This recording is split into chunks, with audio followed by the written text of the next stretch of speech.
Freedom from Hijacked Emotions, Overcoming Anxiety, Anger, and Fear by Dr. Randy Carlson. Chapter 3. Tell yourself the truth. It's impossible to shut off self-talk. Our internal dialogue is up and running all day long and will continue until the day we stop breathing. Even when we sleep, buried thoughts emerge in our dreams. Millions of dollars are spent weekly on meditation and yoga-type programs designed to help people control their thoughts and quiet their minds. The Bible speaks directly to self-talk when it exhorts us to take captive every thought to make it obedient to Christ. 2 Corinthians 10:5. Because a double-minded person is unstable in all they do. James 1:8. How do you deal with your self-talk? Is it your enemy or your friend? Self-talk will either lift you up or bring you down. Even more, it'll either improve your relationships or damage them. It's common for us to repeat self-lies or half-truths about ourselves without even being aware of how those lies adversely impact our decision-making and undermine our emotional well-being. I do my best to never make an important decision when I know my thinking and emotions have been hijacked in some way. For me, worrying about making the perfect decision can place me into a mental and emotional cul-de-sac, going around in circles without making any progress. Self-lies are still lies. We teach our children early on that lying is a sin. So is lying to ourselves. So is lying to ourselves any less of a transgression? I don't think so. A lie is still a lie, even if it's about you from you. In fact, negative self-talk is even more devious because those untruths can become foundational to how you see yourself, usurping reality. Many years ago, I was in a serious car accident. It took place just north of Jackson, Michigan, at the corner of M50 and Rives Junction Road. I was coming home from the Family Life radio studio when I pulled up to the intersection. It's a high traffic area with cars traveling up to 60 miles per hour at the crossing. Opposite from me, the car heading in my direction was waiting at the stop sign for the traffic to clear so the driver could proceed. Suddenly, the vehicle pulled out right in front of another car traveling at top speed. Everything went into slow motion and as the cars collided, causing both to roll over and right onto my vehicle. All three cars were totaled, and though my car was propelled backward about 20 feet, crushing the hood and engine, my seatbelt was fastened, and I escaped with only a few bruises. I didn't even have to go to the hospital. That accident happened way back in 1981. Yet when I return to Michigan each year and drive up the intersection of M50 and Rives Junction Road, something starts to happen inside of me. My heart starts to pound and I feel my blood pressure soar. It seems so illogical. Why would I react that way so many years after the event? Maybe it was because the other drivers involved in the accident never saw it coming, but I did long enough to know I see where this is going and it's not going to be good. If someone were to ask me, what is the most dangerous intersection in America, I would tell them M50 and Rives Junction Road. Is that the truth? Of course not. In fact, it may be one of the safest intersections in the country, but you'd have a hard time convincing me. It's an untruth that became truth to me because of my experience. Self-lies aren't logical, and often our emotions aren't either. The list of the possible untruths you can believe is long, and each one can detrimentally impact your decisions and emotions. Number 1, nothing will ever change. This untruth robs you of allowing God his rightful place in your life. It replaces his limitless view of your life and intentional plans for your future with your own limited, undersized negativity. Don't restrict God's big aspirations for your life with all your distorted view of what could be. For God declares, I know the plans I have for you, plans to prosper you and not to harm you, plans to give you hope and a future. Jeremiah 29:11. Number 2, this is just who I am. This untruth prevents you from experiencing God's aim to lead you along the path of growth and maturity. Don't settle. If your self-talk today is the same as it was 3 years ago, it's time to get intentional with your life. Number 3, I have the right to feel this way. If you've been hurt, you may believe that hanging on to your pain is your right. Doing so gives you a sense of security and control, but do you benefit from hanging on to those emotions? Letting go can be difficult and scary, but if you don't, those negative emotions will become a weight around your neck that steals away God's purposes for your life. In 1 Corinthians 10:23, Paul provided this perspective. I have the right to do anything, you say, but not everything is beneficial. I have the right to do anything, but not everything is constructive. Number 4, I shouldn't feel this way. The opposite of hanging on to negative emotions is denying they exist or feeling guilty whenever they surface. Both will keep you from experiencing your emotions so that you can use them to make a change. Paul tells you to put off falsehood and speak truthfully before addressing the emotion of anger, saying, in your anger, do not sin. Do not let the sun go down while you're still angry. Ephesians 4:26. You have the power through God to control your emotions and not allow them to be hijacked. Number 5, it's my fault. This can be true, and when it is, the healthy response is to own up to it and take responsibility. But taking on fault when it's not truly yours can be a form of pride. It will make you needlessly feel responsible for things beyond your control, and that can be damaging to your spirit. Number 6, if God loved me, this wouldn't be happening to me. An extension of believing something is your fault is wrongly passing blame onto God. But this untruth will rob you of your intimacy with Him. We live in a broken world. Bad things do happen to good people. Yet it's easy for us to feel that life isn't fair, but act like it's supposed to be. That's no way to think or live. Ecclesiastes 9:2 teaches you that all share a common destiny. The righteous and the wicked, the good and the bad, the clean and the unclean, those who offer sacrifices and those who do not. And it is with the good, so with the sinful, as it is with those who take oaths, so with those who are afraid to take them. There's an outlook based on truth. You can overcome your life isn't fair self-talk lie by focusing on your strengths, gifts, and blessings from God, remaining mindful that God's path is different for each person, and rejoicing when others succeed. Number 7, my opinions don't matter.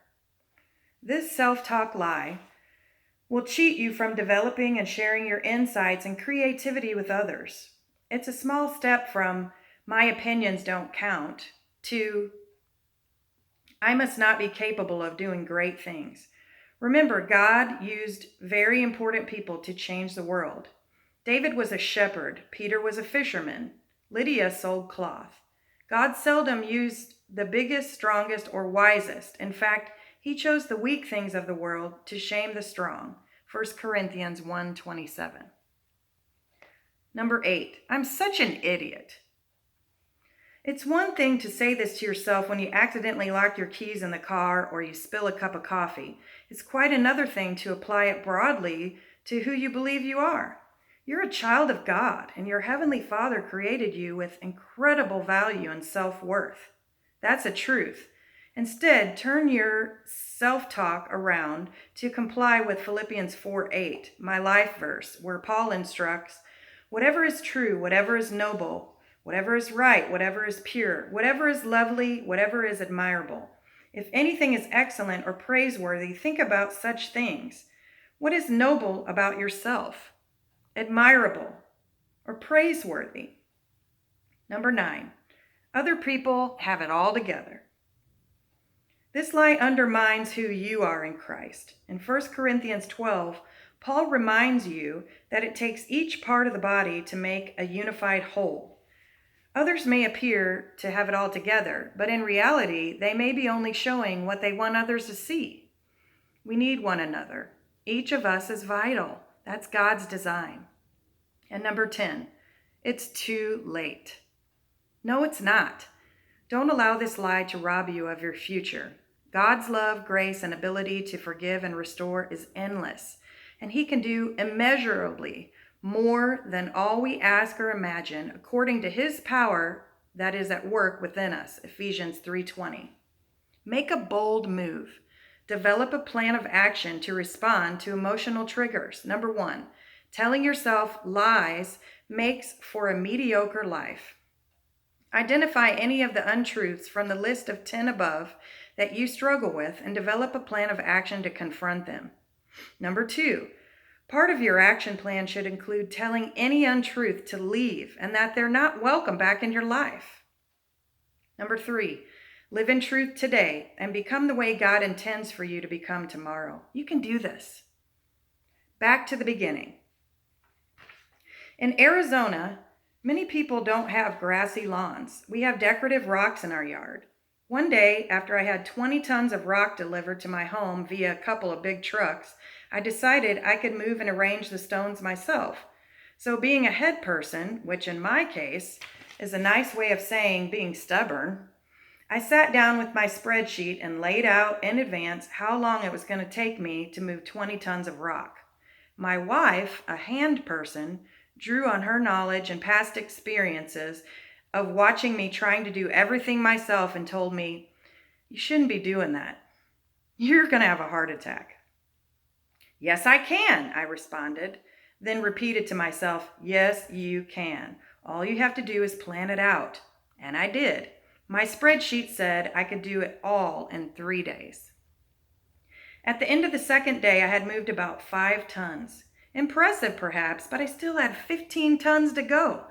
The next day, we had pizza delivered, and when the delivery boy, a wispy 18-year-old kid, handed me the pizza, I spied his name badge. "Hey, Chad, you want some extra hours?" Okay, so I hired the pizza kid to help me move the rest of the rocks. My prideful self-talk about the rocks was a lie, and I was so painfully feeling the effects that I had to get some help. Instead of telling myself the truth and listening to my wife from the very beginning, I struggled through unnecessary fatigue and soreness. Lesson learned. I didn't do what I should have done from the start because my thinking was out of whack. The Apostle Paul understands this well. He said, "I do not understand what I do. For what I want to do, I do not.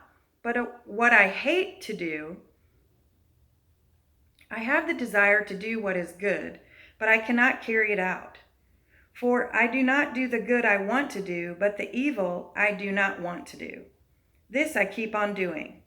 Now if I do what I do not want to do, it is no longer I who do it, but it is sin living in me that does it." Romans 7:15, 18-20. Paul was no different than the rest of us. We can all become captive to wrong thinking about our emotions that lead to wrong responses to them. Where does the tendency to listen to self-talk lies come from? It goes all the way back to the beginning. In the Bible, Genesis starts telling the great story of God's intentional love for us. In chapters 1 and 2, we discover how the Lord created Adam and Eve. It's a beautiful account until we reach chapter 3, where disaster strikes in the form of sin. The rest of Scripture delivers the miraculous conclusion of the story, filled with tragedy and miracles. Adam and Eve were the first man and woman to have a perfect relationship with God. Their thinking, emotions, and behaviors were untainted and pure. They knew nothing of lies or untruthful self-talk until a fateful conversation took place involving Satan, disguised as a serpent, and Eve. Now the serpent was more crafty than any of the wild animals the Lord God had made. He said to the woman, "Did God really say you must not eat from any tree in the garden?" The woman said to the serpent, We may eat fruit from the trees in the garden, but God did say, you must not eat fruit from the tree in the middle of the garden, and you must not touch it or you will die. Genesis 3:1-3. Obviously, this is not King James Version, but anyway. Eve spoke the truth to Satan, repeating to him what God had told her and Adam. But look how Satan responds. You will not certainly die, the serpent said to the woman. For God knows that when you eat from it, your eyes will be open and you will be like God, knowing good and evil. Genesis 3:4-5. He lied. And that lie led Eve into deceitful self-talk. When the woman saw that the fruit of the tree was good for food and pleasing to the eye and also desirable for gaining wisdom, she took some and ate it. She also gave some to her husband who was with her, and he ate it. Then the eyes of both of them were opened, and they realized they were naked.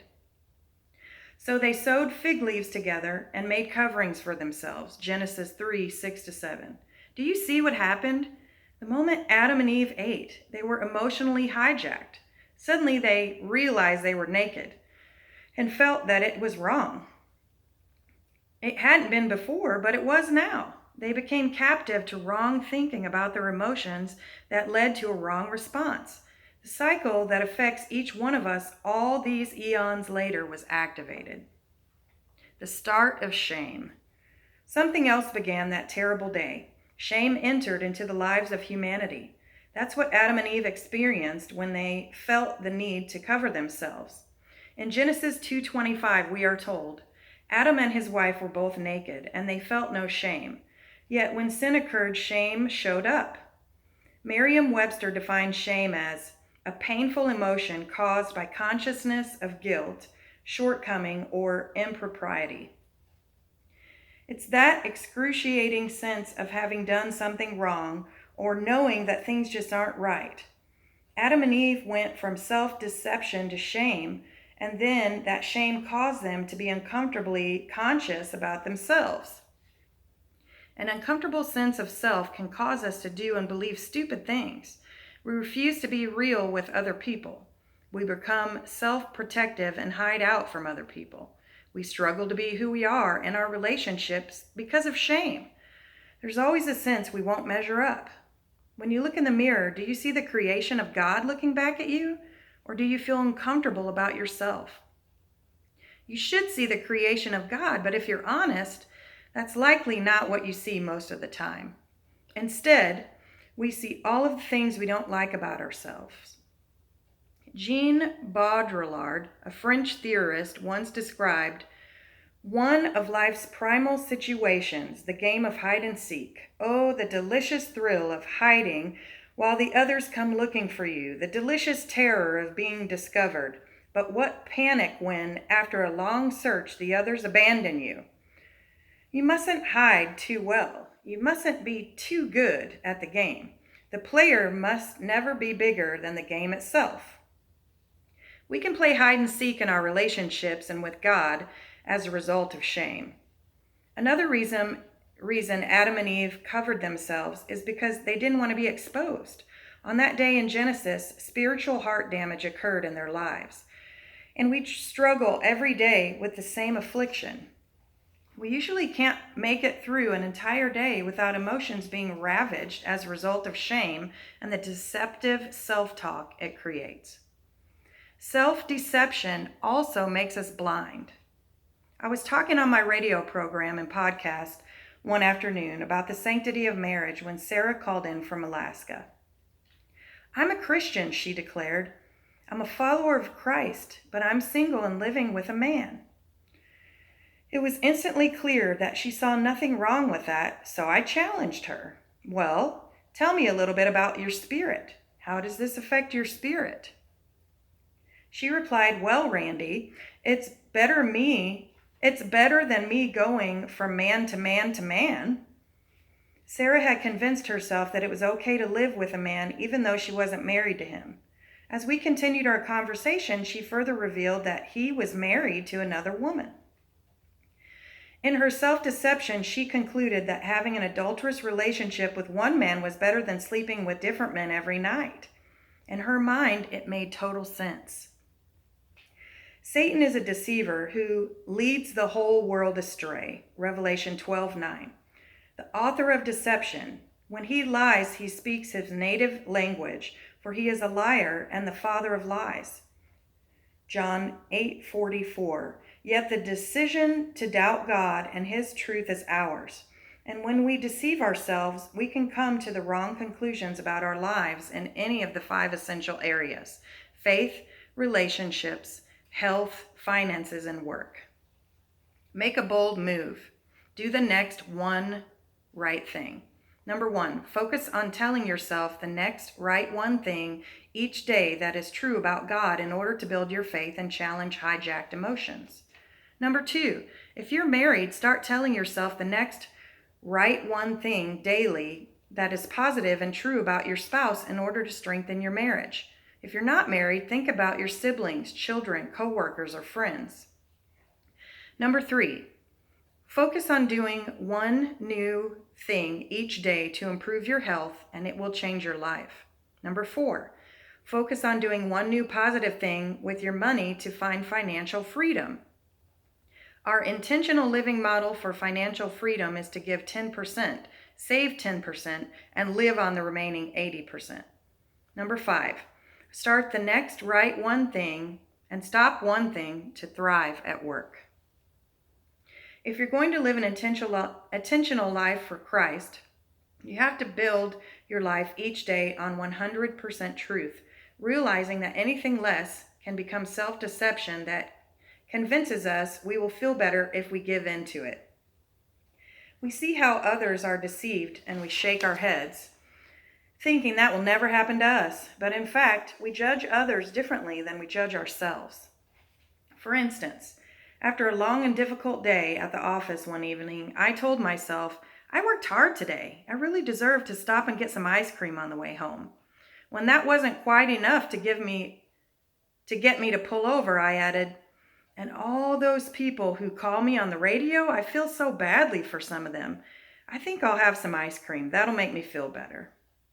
So blindly ignoring the fact that I had just made my listeners responsible for my actions, I turned into the parking lot of the ice cream shop. I could actually taste the cool, creamy treat in my mouth as I drove up to the drive-thru to make my order. Oh, it's really going to be good. Then I was licking up the last remnants of my cone. As I was licking up the last remnants of my cone, the words of my doctor came to mind, warning me against fat and sugar. The ice cream that I thought would soothe my rough day ended up making me feel guilty about my poor health decision. Expectations minus reality equal disappointment. When Kim called my program, she got right to the point. I just get so frustrated, Randy. I really strive to be intentional, to be truthful and proactive in my life, but the people around me, it seems like they're not very intentional at all. I talk to them over and over again about the same things, and sometimes I get unhappy with them. I don't like them, and I think that's not being very Christian. I shared with her my relationship formula of how expectations minus reality equals disappointment. We have a level of expectations that are not being met, I said. You and I have to ask ourselves if our expectations are reasonable. And frankly, is it my business to expect that from them? Changing your expectations will change your reality. Kim sighed. It's hard when you're kind of a perfectionist. It is, I agreed, but this is an inside job. This is not about other people. It's about you. Placing her high expectations on those around her wasn't going to make her or them feel any better. The self-deception was only going to hijack her emotions and cause them to experience the same perpetuating cycle. I encouraged Kim to start behaving less frustrated and changing her expectations, and to also tell herself the truth by changing her thinking.